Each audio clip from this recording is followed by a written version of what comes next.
Hello everyone, welcome to Udit classes. दोस्तों, आज reasoning के छठे पार्ट में मैं आपको 15 अलग अलग प्रकार के क्वेश्चनों को कराने वाला हूं और ये सारे क्वेश्चन आपके प्रीवियस ईयर एग्जामों में पूछे जा चुके हैं। तो आप लोग इस वीडियो को बहुत ध्यान से देखिएगा। ये वीडियो आप लोगों के लिए बहुत ही इम्पोर्टेंट होने वाली है। तो चलिए दोस्तों, शुरू करते हैं। पहला क्वेश्चन है, नीचे दिए गए प्रश्न में लुप्त संख्या ज्ञात करें। तो दोस्तों, यहाँ पर क्वेश्चन मार्क के स्थान पर कौन सी संख्या आएगी ये आपको ज्ञात करनी है। तो दोस्तों, इसमें थोड़ा दिमाग लगाइएगा। अगर हम इनका दोस्तों योग करें, ठीक है, योग करें, एक एक दो तीन चार पाँच इधर से शुरू करेंगे, ठीक है दोस्तों। इन सभी का योग करेंगे तो आ जाएगा आपका 5। इसी प्रकार इस वाले में भी योग करेंगे, 2 1 3 1 4 2 6, ठीक है, इसका योग हो रहा है 6। अब इसका योग देखेंगे, 2 3 5 2 7, इसका हो रहा है दोस्तों 7। इसका करेंगे इस वाले का, 5 और 3 8, ठीक है। अब आप लोग देखेंगे यहाँ पे 5 था, इसका 5 था, इसका था 6 और इसका है 7, इसका है 8। तो यानी कि इस तरह से एक एक प्लस होता चल रहा है। तो इसमें भी आपका क्या आना चाहिए, इसमें दोस्तों आना चाहिए आपका क्वेश्चन मार्क के स्थान पर 9 आना चाहिए, ठीक है। यहाँ पर 8 है तो यहाँ पे 9 आना चाहिए, यानी कि इस क्वेश्चन का ऑप्शन डी राइट हो जाएगा। नेक्स्ट इम्पॉर्टेंट क्वेश्चन है, क्वेश्चन नंबर 2 है दोस्तों, नीचे दी गई श्रृंखला को पूरा करें। श्रृंखला है 36, 34, 30, 28, 24, क्वेश्चन मार्क। क्वेश्चन मार्क के स्थान पर कौन सी संख्या दोस्तों आएगी ये आपको पूरा करनी है। तो इसमें देखेंगे, इसमें अंतर निकालेंगे। 36 से दोस्तों 30 का हम डिफरेंट निकालेंगे तो -6 कम हो रहा है। इसी प्रकार अगले पद 34 से 28 का डिफरेंस देखेंगे तो इसका भी -6 हो रहा है। फिर दोस्तों 30 से आप 24 का निकालेंगे तो इसका भी -6 हो रहा है। इसी प्रकार 28 से यहाँ पे जो आएगी संख्या उसका डिफरेंट निकालेंगे, यानी कि 28 से -6 करेंगे तो आपका आ जाएगा 22। कितना आ जाएगा, 22, यानी कि क्वेश्चन मार्क के स्थान पर आपकी 22 संख्या आ जाएगी। तो इस क्वेश्चन का ऑप्शन बी राइट हो जाएगा। नेक्स्ट इम्पोर्टेंट क्वेश्चन है, क्वेश्चन नंबर 3 है दोस्तों, निम्नलिखित आकृति का अध्ययन कीजिए और दिए गए प्रश्न का उत्तर दीजिए। आकृति ये दोस्तों आपको बनी हुई है। इसमें आपसे पूछा है प्रश्न में, कितने शिक्षक ना तो लेखक हैं और ना ही संगीतज्ञ हैं, ठीक है। कितने शिक्षक ना तो लेखक हैं और ना ही संगीतज्ञ हैं, तो आपको ये ज्ञात करना है। यहाँ पे देखेंगे आयत दोस्तों लेखक को दर्शा रहा है और ये आपका वृत्त जो है ये संगीतज्ञ को दर्शा रहा है और ये समकोण आपका ये शिक्षक को दर्शा रहा है। तो आपको पता करना है इसमें, इस आकृति में, कि कितने शिक्षक ना तो लेखक हैं और ना ही संगीतज्ञ हैं। यानी कि शिक्षक ये जो आपका समकोण वाला है, ठीक है, समकोण इसमें आकृति में जो है ये आपको ज्ञात करना है। इसमें ना आपका संगीतज्ञ का ये गोला टच होना चाहिए और ना ये आयत वाला लेखक वाला टच होना चाहिए, ठीक है। इसमें कहा है कि कितने शिक्षक ना तो लेखक हैं और ना ही संगीतज्ञ हैं, यानी कि ऐसा आपको स्थान चूज़ करना है जिसमें समकोण हो और ये दोनों आकृतियाँ आयत वाली और वृत्त वाली ना हो। तो ये आपको दोस्तों ये दिख रहा है यहाँ पर एक, ठीक है, समकोण में ये समकोण है। इसमें एक आकृति ऐसी है, एक वाला जहाँ पे संख्या है, ये आकृति ऐसी है जिसमें ये दोनों आपका वृत्त वाला और ये लेखक वाला ये दोस्तों आयत ये टच नहीं हो रहा है। तो आपका आंसर आ जाएगा एक, ठीक है, एक, यही आपका केवल बच रहा है। तो इसमें पूछा है कितने शिक्षक ना तो लेखक हैं और ना ही संगीतज्ञ, यानी कि आपका सही आंसर हो जाएगा एक, ठीक है दोस्तों, एक। क्वेश्चन नंबर 4 है दोस्तों, कौन सी आकृति निम्नलिखित 3 वर्गों के बीच संबंध को सर्वोत्तम दर्शाएगी। क्या पूछा है आपसे, पूछा है धर्म, मस्जिद और मंदिर। तो दोस्तों आप देखेंगे कि ये हो गया आपका धर्म का गोला, ठीक है, क्या हो गया, धर्म का गोला हो गया। और धर्म दोस्तों आपका मस्जिद यानी कि मुस्लिम धर्म में भी होता है, मंदिर में होता है, यानी कि ये दोस्तों एक मस्जिद का हो गया और ये आपका मंदिर का होगा। इस प्रकार की आकृति आपके ये संबंध को, धर्म, मस्जिद और मंदिर के संबंध को सही रूप से दर्शाएगी, यानी कि ये आकृति आपकी ऑप्शन डी में बनी हुई है। इस क्वेश्चन का दोस्तों ऑप्शन डी राइट हो जाएगा। नेक्स्ट क्वेश्चन है, क्वेश्चन नंबर 5 है दोस्तों, नीचे दिए गए प्रश्न में संबंधित शब्द को चुनिए। आपका प्रश्न है नॉटिलिस अनुपात मछली समानुपात चैती पक्षी अनुपात क्वेश्चन मार्क। यहाँ पे दोस्तों कौन सा शब्द आएगा ये आपको चुनना है। तो नॉटिलिस ये जो है ये एक मछली की दोस्तों प्रजाति होती है, ठीक है। नॉटिलिस ये एक मछली की प्रजाति होती है। और ये जो चैती पक्षी है ये दोस्तों बतख की एक प्रजाति होती है, किसकी? बतख की, ठीक है। यानी कि यहाँ पे आपका आ जाएगा बतख। चैती पक्षी आपका बतख की एक प्रजाति होती है, यानी कि इस क्वेश्चन का ऑप्शन सी राइट हो जाएगा। नेक्स्ट इम्पॉर्टेंट क्वेश्चन है, क्वेश्चन नंबर 6 है दोस्तों, ब्लड रिलेशन यानी कि रक्त संबंधित। ये क्वेश्चन आपके एग्जाम के लिए बहुत ही मोस्ट इम्पॉर्टेंट होने वाला है, तो आप लोग इस क्वेश्चन को बहुत ध्यान से देखेंगे। क्या है दोस्तों क्वेश्चन? रमेश और सुरेश भाई भाई हैं, राखी और गीता आपस में बहनें हैं। तो चलिए बनाते हैं दोस्तों। मान लीजिए ये हो गए आपके रमेश, ठीक है, ये हो गए रमेश, और ये हो गए आपके सुरेश, ये हो गए दोस्तों सुरेश, ये आपस में भाई भाई हैं, इनको याद रखिएगा, भाई भाई हैं, ठीक है। फिर क्या कह रहा है? राखी और गीता आपस में बहनें हैं। तो मान लीजिए दोस्तों ये हो गई राखी, ये हो गई राखी, ठीक है, ये हो गई राखी और ये हो गई आपकी गीता। ये दोस्तों आपस में बहनें हैं। क्या है इसमें? यहाँ पर लिख लीजिए, ये दोस्तों आपस में बहनें हैं। और आगे कह रहा है रमेश का लड़का गीता का भाई है। ये दोस्तों आपका रमेश है, यानी कि इसका एक लड़का है, इसका एक लड़का है दोस्तों रमेश का। ये रमेश का लड़का गीता का भाई है, यानी कि दोस्तों गीता का, अगर गीता का भाई हो रहा है तो ये राखी का भी भाई होगा, क्योंकि ये दोनों दोस्तों आपस में बहनें हैं, ठीक है।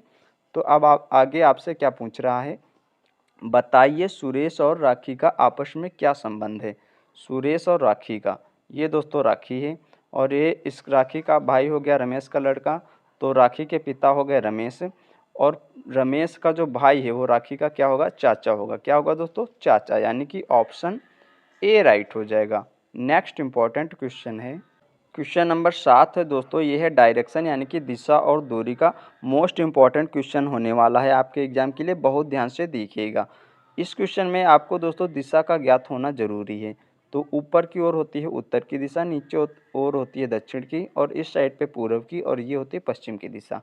ये आप लोग याद रखिएगा। तो चलिए क्वेश्चन सॉल्व करते हैं। क्वेश्चन कह रहा है शारदा ने दक्षिण दिशा में चलना शुरू किया। तो दक्षिण दोस्तों नीचे की ओर होता है, तो मान लीजिए ये है शारदा, ठीक है, ये दक्षिण की दिशा में चलना शुरू किया, दक्षिण की दिशा में, और 15 मीटर चलने के बाद, मान लीजिए 15 मीटर चले, और चलने के बाद वह 2 बार अपने बाएं घूमी, 2 बार बायां, अगर दक्षिण में है तो बायां हो जाएगा इस साइड पे, बाएं घूमी और 15-15 मीटर, यानी कि 15 मीटर बाएं घूमी और फिर 15 मीटर ये घूमकर चली बाएं, बायां ऊपर हो जाएगा। फिर आगे क्या कह रहा है? अब वह अपने प्रस्थान स्थल से कितनी दूर और किस दिशा में है? तो दोस्तों आप लोग ध्यान रखिएगा, अगर ये वाली दूरी 15 मीटर है तो ये ऊपर वाली भी दूरी 15 मीटर ही तो होगी। दूरी तो आ गई आपकी 15 मीटर, और ये जो दिशा है ये देखिए इस साइड वाली, ये पूर्व दिशा है, ठीक है। तो इसका सही आंसर हो जाएगा 15 मीटर पूर्व, यानी कि इस क्वेश्चन का ऑप्शन बी राइट हो जाएगा। नेक्स्ट इम्पॉर्टेंट क्वेश्चन है, क्वेश्चन नंबर 8 है दोस्तों, नीचे दिए गए प्रश्न में संबंधित शब्द को चुनिए। प्रश्न है आपका DCBA अनुपात WXYZ समानुपात IJKL अनुपात क्वेश्चन मार्क। यहाँ पे दोस्तों कौन सा शब्द आएगा? तो आप लोग इसमें देखेंगे, कोडिंग डिकोडिंग का क्वेश्चन है ये। इसमें देखेंगे कि D का जो अपोजिट होता है वो W होता है, C का दोस्तों X होता है, B का Y होता है, और Z का A का Z होता है, ठीक है दोस्तों। यानी कि ये विपरीत अक्षर लिखे हुए हैं। तो इसी प्रकार I का जो दोस्तों विपरीत होता है वो होता है R, J का होता है दोस्तों Q, K का होता है आपका ये, K का होता है P, और L का होता है O, ठीक है। यानी कि RQPO, RQPO ये आपका ऑप्शन सी में लिखा हुआ, यही आपका क्वेश्चन मार्क के स्थान पर आ जाएगा, यानी कि इस क्वेश्चन का ऑप्शन सी राइट हो जाएगा। नेक्स्ट क्वेश्चन है, क्वेश्चन नंबर 9 है दोस्तों, नीचे दिए गए निम्नलिखित शब्दों का सही क्रम बताएं। क्वेश्चन है आपका किसान, बीज, भोजन, खेती या जुताई। इसमें दोस्तों इनको सही क्रम में व्यवस्थित करना है। तो पहले आपका क्या आ जाएगा? पहले आ जाएगा दोस्तों किसान, ठीक है, किसान आ जाएगा पहले, यानी कि 1 नंबर। फिर क्या आ जाएगा? फिर आ जाएगा दोस्तों बीज, बीज आएगा यानी कि 2 नंबर। फिर आ जाएगा आपका दोस्तों, फिर आ जाएगा खेती, ठीक है, खेती या जुताई करके उसमें बीज डालेगा, ठीक है दोस्तों, खेती या जुताई। फिर आ जाएगा भोजन, जब वो तैयार होगा तो वो भोजन करेगा, यानी कि ऑप ये आ जाएगा आपका, ठीक है। खेती ये 4 नंबर और ये 3 नंबर, 1 2 4 3, ये क्रम आपका सही क्रम बन जाएगा, यानी कि ऑप्शन ए में सही दिया हुआ है ये क्रम। ठीक है दोस्तों, ऑप्शन ए राइट हो जाएगा। नेक्स्ट क्वेश्चन है, क्वेश्चन नंबर 10 है, यदि प्लस का अर्थ है गुणा, माइनस का अर्थ है भाग, गुणा का अर्थ है माइनस तथा भाग का अर्थ है प्लस, तो निम्न समीकरण का मान क्या होगा। समीकरण है 6 + 64 - 8 भागित 45 × 8 बराबर क्वेश्चन मार्क। तो चलिए दोस्तों सॉल्व करते हैं। 6 प्लस है, प्लस को आप गुणा से इसमें बदल रहा है। ठीक है, प्लस को गुणा लिखेंगे तो 64, फिर है माइनस, माइनस का अर्थ क्या है, माइनस का अर्थ दोस्तों यहाँ पे दिया है, माइनस का अर्थ भाग, माइनस का अर्थ है भाग, यानी कि ये 8, फिर आपका क्या है भाग, और ये दोस्तों भाग का अर्थ यहाँ पर दिया हुआ है जोड़, भाग का अर्थ है जोड़, यानी कि प्लस 45। अब प्लस का अर्थ क्या है, गुणा का अर्थ क्या है, गुणा का अर्थ है माइनस, 45 - 8। इसको सॉल्व करेंगे। सबसे पहले दोस्तों बॉड मास के नियम में आप भाग करेंगे, यानी कि 6 गुणा 64 में 8 से भाग देंगे, 8 आ जाएगा, प्लस 45 - 8। इसके बाद गुणा करते हैं, 8 छक्का 48 हो गया, 48 + 45 - 8, 48 और ये 45, ये हो गया दोस्तों आपका 93। ठीक है, 93 और -8, 93 से आप 8 को घटाएंगे तो यहाँ पे आ जाएगा दोस्तों, कितना आ जाएगा 85, 85। ठीक है दोस्तों, यानी कि ऑप्शन ए आपका राइट हो जाएगा, 85 आ जाएगा। नेक्स्ट इम्पोर्टेंट क्वेश्चन है, क्वेश्चन नंबर 11 है दोस्तों, पी की आयु क्यू के बराबर है, यानी कि दोस्तों ये यहाँ पे आ जाएगा पी की आयु क्यू के बराबर है। ठीक है, पी और क्यू की आयु बराबर है। अब क्या कह रहा है, आर एस से छोटा है, आर दोस्तों एस से छोटा है। ठीक है, आर एस से छोटा है।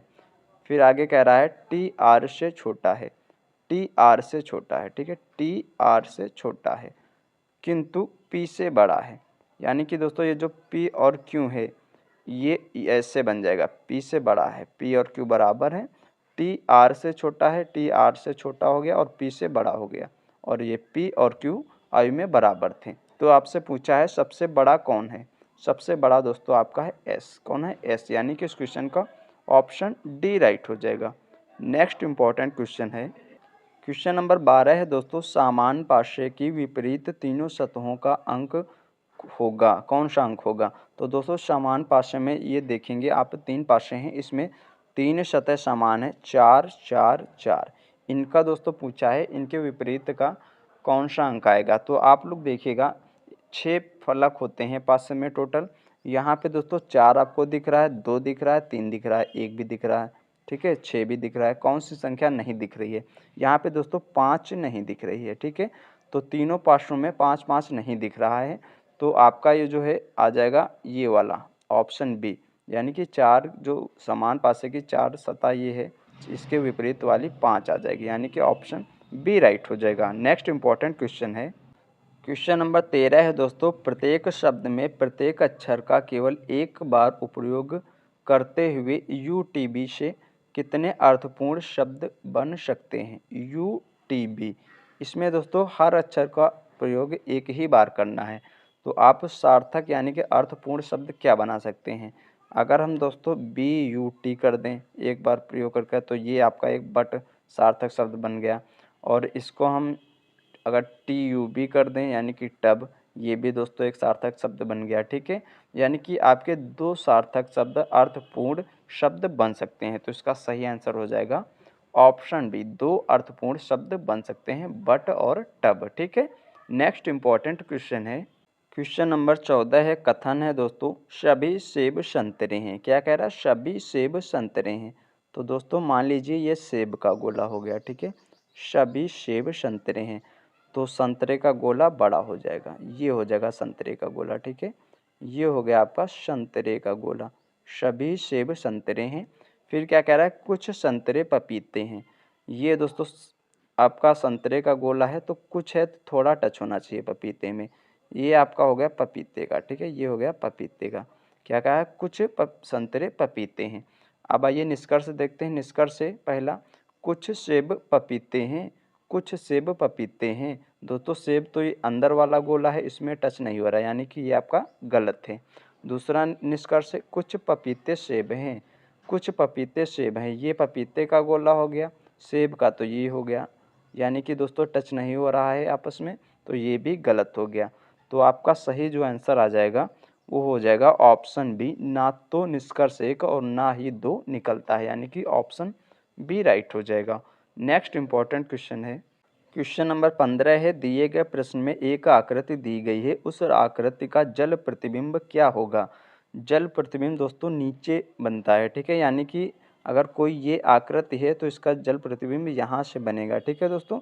यानी कि ये आपकी प्रश्न आकृति है ये वाली, और यहाँ पे आपका जल प्रतिबिंब बनेगा तो क्या दिखाई देगा। ये दोस्तों पलट जाती है, ये जो ऊपर वाला सिरा है ये सेम नीचे आ जाता है, ठीक है। दर्पण में उल्टा इस तरफ पलटती थी, ठीक है, तो नीचे की ओर पलटेगी ये आकृति और सेम रहेगी। तो ये वाला दोनों ये ऑप्शन आपके गलत हैं, ये भी गलत है ये, क्योंकि ये दर्पण की तरह उल्टा घूम रहा है। तो ऑप्शन सी वाली जो आकृति है दोस्तों ये सीधा उल्टा हो जाएगी, ठीक है। जल प्रतिबिंब आपका इस आकृति का ऑप्शन सी में बना हुआ है, यही बनेगा। तो दोस्तों आपको हमने 15 रीजनिंग के अलग अलग प्रकार के क्वेश्चन कराए हैं, जो कि आपके पिछले वर्षों के एग्जामों में पीछे पूछे जा चुके हैं।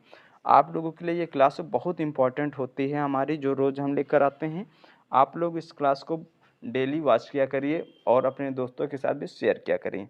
वीडियो को लाइक एंड चैनल को सब्सक्राइब जरूर करें। मिलते हैं एक और नेक्स्ट वीडियो में, तब तक के लिए धन्यवाद।